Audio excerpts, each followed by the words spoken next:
Un francés de 23 años, ya delincuente, haciéndose pasar por un niño perdido de 13 años y lo peor es que la familia le cree. El tipo no tiene absolutamente nada que ver con el niño. Un niño rubio, de ojos azules, con la nariz pequeña y él era un tipo con un narizón gigantescamente enorme, ya a sus 23 años quedándose semicalvo y logró engañar a todo el mundo, a la policía, al gobierno de los Estados Unidos, obtuvo un pasaporte en Estados Unidos y ni siquiera coincidía su color de ojos. Es de verdad uno de los casos más locos que habéis visto en toda vuestra maldita vida. Un francés realmente enfermo que consiguió lo que para todo el mundo os parecería imposible de realizar algo así de estúpido y al final le pillaron por la razón más absurda. Y lo que se dedica a hacer el tipo a día de hoy, vais a flipar porque está haciendo vídeos en TikTok. De verdad, vais a alucinar con el caso de hoy. Antes de comenzar, debo decirte que las suscripciones están totalmente cerradas porque este club de veteranos del canal, la gente que le gusta informarse de casos tan turbios como este, no es para todo el mundo. Muy pocos son los inteligentes que han podido estar aquí suscritos y pronto se eliminará también a los inactivos. No olvides compartir el vídeo con tus amigos si no quieres 10 años de mala suerte. Y así comencemos con el caso de hoy. Dallas Review Mini. El criminal de este caso se llama Frédéric Bourdin, un francés que en el año 97 tenía 23 años, pero que llevaba desde los 16 fingiendo tener otras identidades diferentes a la suya, paseándose desde Francia hasta España por diferentes lugares y viviendo a base de hogares de acogida y centros de menores, en los cuales básicamente vivía gratis a pesar del tipo ser mayor de edad. Esto es algo que ocurre todavía a día de hoy y que no se ha avanzado absolutamente nada, y en España, por ejemplo, hay muchos adultos que muchos de ellos van a España ilegalmente desde Marruecos y se ponen dentro de estos centros de menores donde les dan comida, paguitas y un sitio donde dormir totalmente gratis a tipos que evidentemente no son menores pero fingen serlo, y como no hay forma de verificar la edad real que tienen porque no se tiene acceso a sus documentos oficiales, les basta con decir que son menores para meterlos en uno de esos centros donde se mueve toda clase de no solo sustancias ilegales sino delincuencia, prosti, ejemejem. Hay un montón de entrevistas de auténticos menores que están en esos centros diciendo como muchos otros son mayores de edad clarísimamente, y estaría bueno si queréis un vídeo específicamente sobre eso. Pues en el 97 no era para nada diferente esto. Frédéric, que nació en el 1974 en Nanterre, Francia, según él mismo asumió más de 500 identidades diferentes desde los 16 años, según él, para aprovecharse de su apariencia juvenil. De verdad, que este tipo venga diciendo que tiene apariencia juvenil viéndose así como se ve, de verdad, el tipo se veía así con 23 años y estuvo tratando de hacerse pasar por este niño que aquí tenía 13 años cuando desapareció 3 años después. O sea, estaba fingiendo que él tuviera 16 años, con esta cara, con esta nariz, con esta frente que puede aterrizar un portaaviones entero. Sí, un portaaviones puede aterrizar aquí. Pues por alguna razón la gente le creía, principalmente porque el tipo se vestía con ropa bastante juvenil como si fuera un niño, con el gorro con la hélice encima y la piruleta, y de esa forma iba saltando de centro de acogida en centro de acogida. Lo cierto es que la historia de este tipo, como siempre ocurre con esta clase de mitómanos, comienza con unos malos padres. En Francia, él fue criado por sus abuelos después de ser abandonado por su propia madre, Ghislaine, y por supuesto enfrentó rechazo como todos los adolescentes y se dio cuenta de que para ser aceptado lo que tenía que hacer era mentir a todo el mundo. Y así encontraba familias nuevas, a través de engaños a sus amigos, a conocidos y a todos, inventándose historias cada vez una más lacrimógena que la anterior para dar pena y que lo pusieran dentro de la casa de quien carajo fuera y así vivir como un parásito. Lo cierto es que la historia de los mitómanos, gente que miente y se inventa su vida entera, es algo con lo que todos nos hemos encontrado en algún momento de nuestras vidas. Desde el típico compañero que se inventa toda su vida y cada historia que le cuentas te dice ¡ay sí, yo también lo viví!, cuando sabes que es mentira, hasta gente que llega a niveles de inventarse barbaridades con necesidad de atención y de estafa, como por ejemplo enfermedades, como hizo el caso de Paco Sanz en su día. Lo cierto es que hay mucha más gente mitómana en el mundo de lo que te esperas, y en estos últimos años yo me he dado cuenta de la cantidad de mentiras que me han colado algunos supuestos amigos, incluso hasta parejas, de chicas que me hablan inventándose auténticas laciones grupales que luego terminé sabiendo que eran totalmente inventadas mentiras para intentar causar algún tipo de sentimiento de protección en mí. De verdad, también me da para hacer otro vídeo entero. Pero la cuestión es que hay muchos mitómanos en el mundo y yo así como consejo te recomiendo que nunca te creas ninguna historia de nadie a no ser que te muestre pruebas irrefutables de que lo que está diciendo es verdad, porque hay gente que por naturaleza se dedica a mentir en las cosas más estúpidas que no tienen ni siquiera necesidad de mentir, pero mienten igualmente porque es su forma de comportarse y de relacionarse con otros. También les suele acompañar un ego desmesurado jurado, donde la mayoría de sus mentiras están destinadas o bien a dar pena o a que intenten causar algún tipo de admiración en ti. Habitualmente las dos cosas, en plan de mira por tantas cosas que he pasado, por ejemplo, enfermedades, secuestros, cualquier locura, y como lo han superado merecen tu admiración. En fin, vale, nota para ti, editor, como esto es un...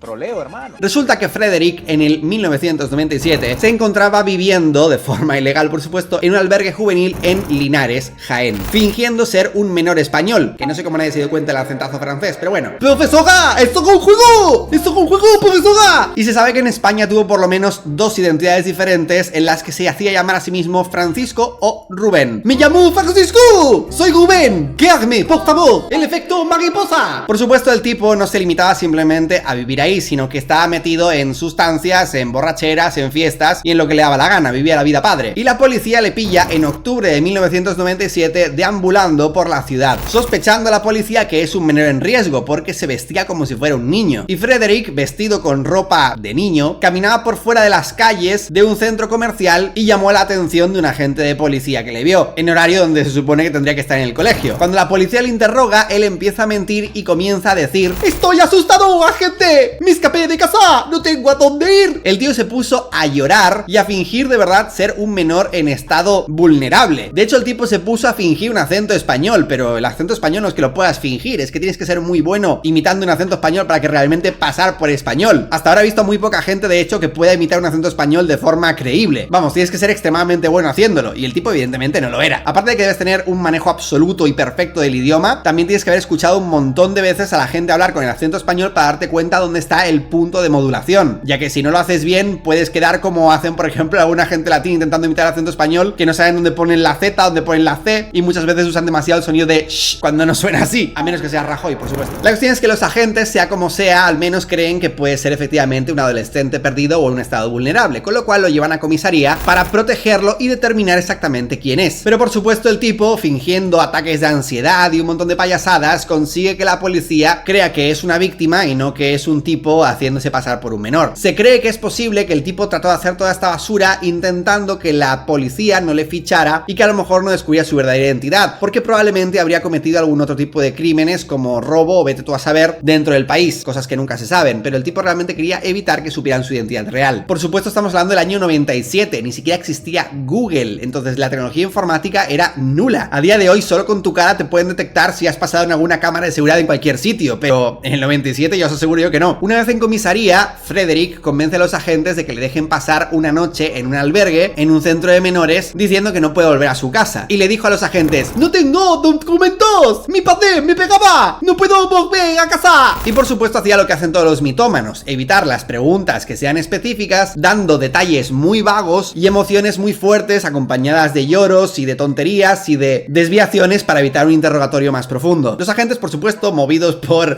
la pena que les da y sin sospechar que es un adulto de 23 años, lo llevan a un centro de menores. Años después, Frederick Bourdin se dedicaba a contar para una entrevista que dio a la prensa, después de salir de la cárcel, no te lo pierdas, que llevaba siempre un cuaderno encima donde se apuntaba todas las cosas y detalles específicos de cada una de las identidades que asumía. Cosas así como nombres falsos, fechas y cosas así para no contradecirse, lo cual es realmente estúpido porque el tipo de verdad se contradecía un montón, pero trató de fingir como que era una especie de mente maestra del crimen cuando realmente solo era un estúpido, y la gente también era estúpida por creerse las mentiras del tipo, ya que mucha gente prefiere no ser confrontativa cuando escucha una mentira, sino que a lo mejor para sus adentros piensa que tal vez es falso, pero no se atreve a pensar que la otra persona está mintiendo, y así es como tantos mitómanos se permiten la capacidad de mentir públicamente como les da la maldita gana, ya que hay mucha gente que no se va a poner a confrontar su relato. Pues básicamente eso. Una vez en el albergue, Frederick se dedica a usar el teléfono del albergue para supuestamente llamar a su familia. A los del albergue le dice que está intentando llamar a su familia, pero lo cierto es que está haciendo algo muy diferente, y aquí es donde viene la parte más absurda. A día de hoy es difícil encontrar en España gente que hable de forma perfecta el inglés, pero en el 97 era más difícil todavía, no estaba tan expandido el uso del inglés como está ahora. Frederick, en cambio, sí que hablaba perfectamente el inglés, con un acentazo francés, por supuesto, pero hablaba inglés bien. Y lo que hace es que empieza a fingir ser un trabajador del centro para contactar con la policía en Estados Unidos. Imagínate la factura de la llamada esa en el 97 a Estados Unidos, no te lo pierdas. Pues el tipo llamó a la NCMEC de Virginia y le dijo: Oiga, Miguel, tenemos aquí un chico que dice haber escapado de un secuestro, pero no sabemos quién es. ¿Pueden ayudarnos a identificar a niños desaparecidos que coincidan con esta descripción? Y lo que hace el tipo es básicamente decirle a los agentes de Estados Unidos sus mismos rasgos de él mismo para que los agentes de Estados Unidos le busquen a un niño desaparecido que encaje con sus detalles físicos. Y los detalles que dio fue alrededor de 16 años, cabello castaño, ojos marrones, mentón prominente y un espacio entre los dientes. Por cierto, este número de teléfono se lo dieron la policía de Estados Unidos, le puso en contacto con el Centro de Menores y Desaparecidos de Estados Unidos, y lo que hizo fue enviar por fax una lista de los desaparecidos que pudieran coincidir con esa edad a día de hoy. Y entre esa lista de desaparecidos estaba Nicholas Barclay, un chico de 13 años que fue visto por última vez en San Antonio, Texas en el 1994. Las razones por las que Frederick escogió suplantar la identidad de Nicholas no quedan exactamente claras. ¿Por qué después de todos los niños que había disponibles a los que suplantarle la identidad, específicamente escoge hacerse pasar por un chico rubio y de ojos azules? Yo creo que es probable que el tipo quisiera vivir la vida que él nunca alcanzó a vivir, y que mucha gente de raza no nórdica se sienten con la necesidad de parecerse lo máximo a los nórdicos posible. ¿Por qué? No me preguntes por qué, pero hay una especie de sentimiento de inferioridad por parte de toda la gente que no es nórdica a las ganas de parecerse a ser nórdicos. De hecho, lo podemos ver también en un montón de chicas famosas que son latinas, pero se esfuerzan lo máximo posible a través de cirugías y maquillaje para parecer lo más nórdicas posibles, como la Jerry Mois o la Ari Gameplays. Pues creo que Frederick quería hacer pues básicamente lo mismo, y de entre todos los niños desaparecidos escogió que Nicholas Barclay era el correcto. Para evitar que nadie del albergue sospechara que él estaba haciéndose pasar por Nicholas Barclay únicamente por haber obtenido la identidad, lo que hizo fue quemar el fax con todas las pruebas sobre los niños desaparecidos, y a partir de ese momento se leyó toda la historia de Nicholas y comenzó a intentar fingirla. Nicholas, por cierto, no era un chico que te pudieras encontrar en los cartones de leche de aquella época de niño desaparecido, porque lo cierto es que el tipo era un verdadero gamberro. Al parecer, Nicholas con solo 13 años ya estaba metido en bastantes peleas y le gustaba salir a la calle a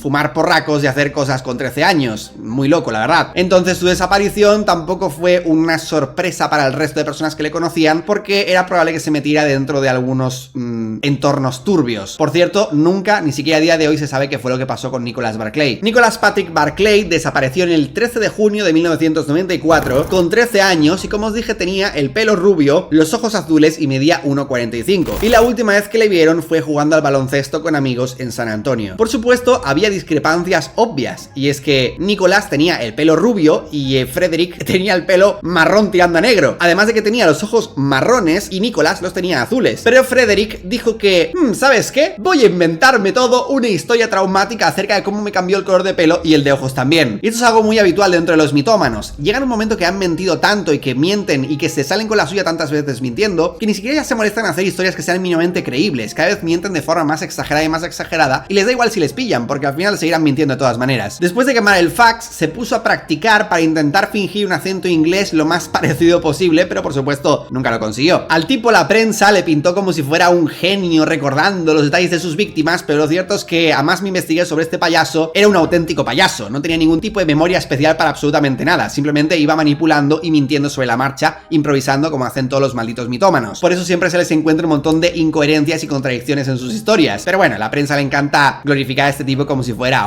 el gran genio del mal. No lo era. El tipo era tan payaso que lo que hizo fue teñirse el pelo con agua oxigenada antes de que fueran a verificar su historia. Ese es el nivel tan patético de este señor. Esta imagen que habéis visto es él habiéndose teñido el pelo con agua oxigenada. A ese nivel de payaso puede alcanzar a ser. Pues bien, una vez se sintió lo suficientemente confiado para hacerse pasar por Nicholas, desde el albergue le dice que quiere llamar a sus padres, y entonces contacta con la policía de San Antonio y les dice explícitamente: soy Nicholas Barclay, me secuestraron hace años pero escapé, estoy en España en un albergue y necesito ayuda. Lo peor es que le explicó a la policía que fue secuestrado por una red de tráfico y que lo llevaron a Europa. De todos los sitios, a Europa, claro que sí, donde fue torturado y drogeado, y que supuestamente esto fue lo que cambió su apariencia y su acento también. Vaya por Dios, me pregunto qué clase de dronjas le dieron. Francesiscaína, que te convierte en francés. Te lo tomas y de repente tienes acento francés, consumes baguettes y conduces como el culo. Vaya por Dios. La policía, por supuesto, en su obligación de tener que reportar un evento tan exageradamente loco, contacta con la familia de Barclay y con el FBI, quienes se coordinan con las autoridades de España para verificar la historia. Verificar. Estamos hablando del año 97, o sea, hacían lo que podían con la tecnología que tenían. Os repito que ni siquiera existía Google en ese momento, ¿vale? Por supuesto, la familia de Barclay es informada y Carey Gibson, la media hermana de Nicholas, vuela y se gasta el dinero para irse hasta España, la pobre mujer, la hermana de verdad de Nicholas, para identificar al supuesto Nicholas. Beverly Dorarhyde, que es la madre de Nicholas, cuando recibió la llamada de la policía, lloró y dijo: es un milagro, mi hijo está vivo. Qué triste. Carey Gibson, en ese momento la media hermana de Nicholas, con ya 28 años, se ofrece a viajar hasta Linares desde Texas. Emocionada y también nerviosa, y le dice a su esposo Brian: si es él, lo reconoceré en cuanto lo vea. En fin. Pues finalmente, el 17 de octubre de 1997, como habéis visto, tan solo un par de semanas después de que la policía le pillara al payaso de Frederick por las calles de España, la hermana de Nicholas, Carey, llega al albergue en Linares, donde Frederick, teñido con el pelo con agua oxigenada, el pedazo de payaso, y la ropa más ancha que pudo encontrar para parecer más joven y más pequeño, le está esperando en una sala. Y aquí es donde viene la parte más absolutamente loca de la historia, y es que para cualquier persona normal salta a la vista que este maldito payaso delincuente no tiene nada que ver con este hombre de aquí. Es que no hay nada, ni la menor coincidencia en absolutamente ningún tipo de cosa entre estas dos personas, pero no tenemos en cuenta el dolor y el sufrimiento por el que pasa una familia que tiene la mínima esperanza de poder recuperar a su hijo, a su hermano, que desapareció sin dejar rastro 3 años atrás. El dolor que puede sentir una familia por eso, sumado a la manipulación emocional que hace este pedazo de enfermo, puede hacer estragos, y que la sugestión y el autoconvencimiento llega hasta tal punto de cegarnos de verdad pensar que este payaso tiene algo que ver con este hombre. Cuando Carey, la hermana de Nicholas, entra en la sala, lo primero que hace Frederick es levantarse corriendo y darle un abrazo muy emotivo y emocional. La abrazó fuertemente y dijo: Carey, soy yo, Nicky, no sabes cuánto los extrañé, con acento francés. Carey, te he extrañado muchísimo. Lo peor es que Carey, la hermana de Nicholas, aunque nota que sus ojos son marrones y no azules, y que su acento claramente suena a acento francés, dijo después que lo atribuyó al trauma, y le dijo explícitamente: has cambiado tanto, pero eres tú, lo siento en mi corazón. Qué triste. Y Frederick continuó reforzando su historia diciendo: me tuvieron encegado, me hicieron cosas horribles, no quiero hablar de eso, solo quiero ir a casa, vámonos a casa por favor. Años después, Carey aceptó que se sugestionó a ella misma porque tenía la esperanza de poder de verdad reencontrarse con su hermano, y se sacó todas las dudas que tenía de encima y cualquier tipo de pensamiento crítico, porque de verdad tenía las ganas de volver a ver a su hermano con vida. Carey va a la embajada de Estados Unidos en España, y efectivamente las autoridades le emiten un pasaporte temporal a Frederick con la imagen de Nicholas Barclay, y le dan este pasaporte temporal para que pueda viajar de vuelta, comillas, comillas, de vuelta a Estados Unidos, única y exclusivamente basándose en la identificación de la hermana. Carey, si ella hubiese dicho que ese no es su hermano, entonces definitivamente no habría podido hacer absolutamente nada de lo que pretendía hacer el payaso del francés, pero como la hermana se sugestionó, le dieron el pasaporte estadounidense. Y tan solo un día después, el 18 de octubre del 97, el francés y la hermana tomaron un vuelo de Madrid a Dallas. Sí,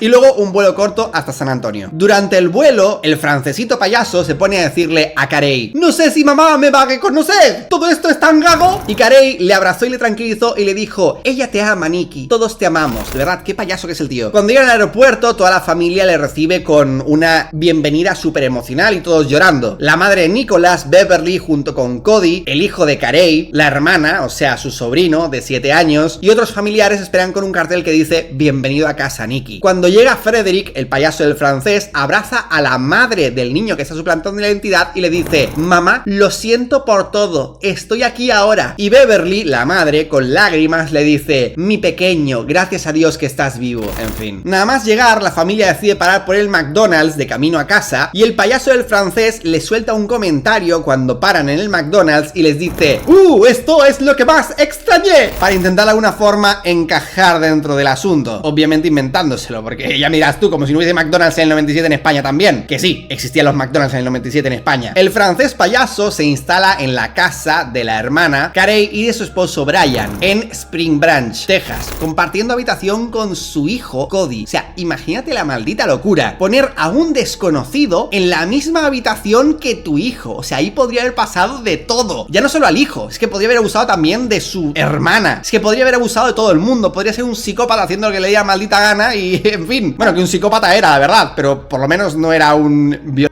Por lo menos, oye, algo que dar a su favor. Lo peor es que conviviendo con el hermano, bueno, el sobrino pequeño, Frederick intentaba crear recuerdos que nunca habían sucedido para convencer al niño de que efectivamente era él. Y le dijo cosas como: Cody, ¿te acuerdas cuando te gané al Mario Kart? Y Cody, que estaba confundido, aunque también feliz por haber recuperado a su tío, le respondía: sí, pero ahora yo soy mejor. Cosa que tampoco había pasado nunca, pero bueno. El marido de la hermana, Brian, era el que más escéptico estaba al respecto de todo, y le preguntaba cosas como: Nicky, ¿por qué tu voz suena tan rara? Y Frederick le respondía cosas como: me obligaron a hablar en español e inglés raro allá, no sé cómo explicarlo. Y lo peor es que se lo creían, que es lo más absurdo del asunto. En fin, el francés se inscribió en la escuela secundaria local para, pues, seguir con el cuentito este de que efectivamente era un adolescente, y la hermana, Carey, se lo lleva para inscribirlo.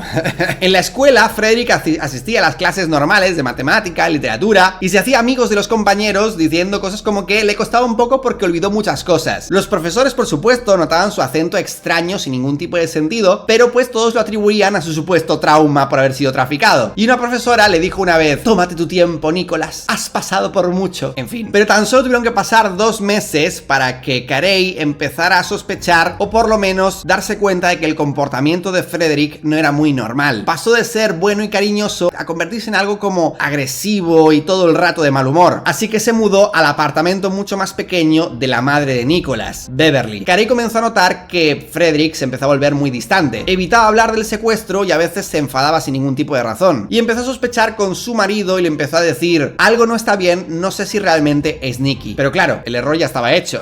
Ya no había mucha vuelta atrás. Para proteger a su hijo Cody, con el cual compartía habitación, Carey le pide a su madre Beverly que lo reciba. Beverly lo acepta de brazos abiertos y le dice: ven con mamá, aquí estarás bien. En el apartamento de Beverly, Frederick vive en un sofá cama, acompaña a Beverly a la iglesia los domingos y siempre la estaba abrazando y diciendo cosas como: hola mamá, gracias por todo. En fin, no manipulador. Pero lentamente la verdadera personalidad de Frederick comienza a aflorar. Tuvo varios episodios de La Familia donde veían películas como Jurassic Park y Frederick decía cosas como: esto es nuevo para mí, yo no vi nada allá. Chantel, otra sobrina diferente, lo describía como alguien muy amable y siempre sonriendo, pero que siempre evitaba hablar de su pasado, y después de 2 meses es suspendido de la escuela porque dejó de ir, diciendo cosas como: no puedo concentrarme, tengo pesadillas. Así que por ausencias lo terminan suspendiendo. Y aquí es donde viene la parte donde todo comienza a ir hacia abajo y sin frenos. Frederick decide robar el coche de la hermana Carey y conduce hasta Oklahoma, donde le terminan arrestando por exceso de velocidad. ¿Por qué conducía hacia Oklahoma? Nadie sabe. Cuando la policía le detiene, el tipo le dijo a la policía: soy Nicholas Barclay, solo necesitaba despejarme. ¿What? La policía le devuelve a San Antonio y Carey molesta le dice: Nicky, no puedes hacerme esto, nos preocupaste. Y él respondió: lo siento, no sé qué me pasó. Después de este incidente, Frederick decide agarrar una navaja y empezar a hacerse ajá en medio de la cara, y lo hace en el baño de Beverly. Cuando Beverly le preguntó preocupada por qué había hecho eso, él le dijo: no sé por qué lo hice, solo quiero olvidar. Beverly, la madre, lo lleva al hospital donde él recibe puntos, y en un cuaderno él se pone a escribir: cuando luchas contra monstruos, ten cuidado de no convertirte en uno. Y también escribe un poema sobre días fantasmas que Beverly lo encuentra y lo termina guardando, intrigada por la intensidad del poema. Vamos, que el tipo está malito de la cabeza, eso lo sabemos todos. Tras esta situación, Frederick lo que hace es llamar a su madre de verdad, Ghislaine, en Francia. Usando el teléfono de Beverly, no veas las facturas que pone este hijo de perra a la gente, marca a Francia desde Estados Unidos y le dice a su madre: mamá, estoy en Texas, una mujer piensa que soy su hijo perdido. A lo que su madre Ghislaine le responde: Frederick, para con tus mentiras, no quiero saber nada de esto, y le cuelga. Esto al parecer enfadó a Frederick, pero no intentó volver a contactar con la madre. Y la verdad no me extraña que la madre haya abandonado, porque menudo tipo. Pero por supuesto esto no termina aquí, porque todo el caso entonces empieza a ganar tracción en la televisión, y toda la prensa comienza a hacer un montón de noticias y salen un montón de informativos hablando del caso del niño que desapareció hace 3 años años y entonces es encontrado en una red de tráfico en Europa. Lo pintan como una historia muy bonita de superación familiar y whatever, pero entonces Charlie Parker, un investigador privado, cuando empieza a ver esto de las noticias, no se cree absolutamente nada. Va hasta la casa de Frederick, en la que estaba viviendo, y empieza a hacerle preguntas y por supuesto nada más comienza a hablar con él, sabe que el tipo está mintiendo. No se cree en ningún momento ver su acento francés. Le empieza a hacer preguntas como: Nicolás, ¿cómo escapaste de tus secuestradores? Y él le respondió cosas como: no quiero hablar de eso, fue horrible, solo quiero olvidar. El detective empieza a comparar las fotos con las fotos actuales de Nicolás y consulta hasta a doctores que le confirman que los ojos no pueden cambiar de color azul a marrón porque sí, ni con ninguna sustancia. Y ya el acento ni hablemos. Cuando el detective tiene suficientes pruebas, informa a Beverly de que se está encontrando con un suplantador de identidad, pero Beverly lo que hace contra todo pronóstico es defender porque de verdad cree a su hijo. De hecho, el investigador empezó a comparar las orejas y la forma de la oreja original de Nicolás con las del francés y se dio cuenta que no tenían absolutamente nada que ver las orejas una con la otra. Y eso es algo que no puede cambiar así mágicamente porque sí. Lo consultó con doctores y de todo para asegurarse de esa teoría antes de decir nada, y cuando le fue a decir a la madre y le dijo: Beverly, este no es tu hijo, las orejas no coinciden y su acento no es tejano, Beverly le respondió molesta y le dijo: tú no sabes lo que hemos pasado, es mi Nicky, lo sé. El detective le insiste y le dice: mira, ¿qué tal si hacemos un test de ADN para estar seguros? Y Beverly se niega en redondo y dice: no necesito pruebas, es mi hijo. Por supuesto, el investigador no se queda tranquilo con esto y lo que hace es contactar con el FBI. La agente Nancy Fisher lo que hace es contactar con el francés y lo lleva a un psiquiatra forense en Houston, quien concluye que es altamente probable que el tipo sea o francés o español por su acento y también manerismos. Y el investigador obtiene una orden judicial para hacer una prueba de ADN comparando el ADN del francés con su hermana y madre, supuestas. Y el francés, nervioso, se hace la víctima diciendo: no sé por qué hacer esto, yo solo quiero estar con mi familia. Esperando que ocurriera toda esta investigación que se hizo eterna y una burocracia de por medio loquísima, teniendo en cuenta que ya le habían dado la identidad al tipo, el investigador lo que hizo fue ir a hablar con él con un micrófono oculto, con el FBI espiando una furgoneta al otro lado de la calle. Literalmente eso pasó. El 5 de marzo de 1998, ya habían pasado unos cuantos meses, el investigador privado invita a Frederick a un restaurante y le dice que tenían que hablar sí o sí. Durante la comida empieza a mostrar todas las pruebas y le dice: mira, estas orejas no son tuyas, estos ojos no son tuyos, esta nariz no es tuya, etc, etc. Y después de un silencio, al mitómano de repente se la dio de, no sé, dárselas de villano o cualquier tontería payasa, y después de estar en silencio un rato le dijo a la gente: ella no es mi madre y lo sabes, soy Frederick Bourdin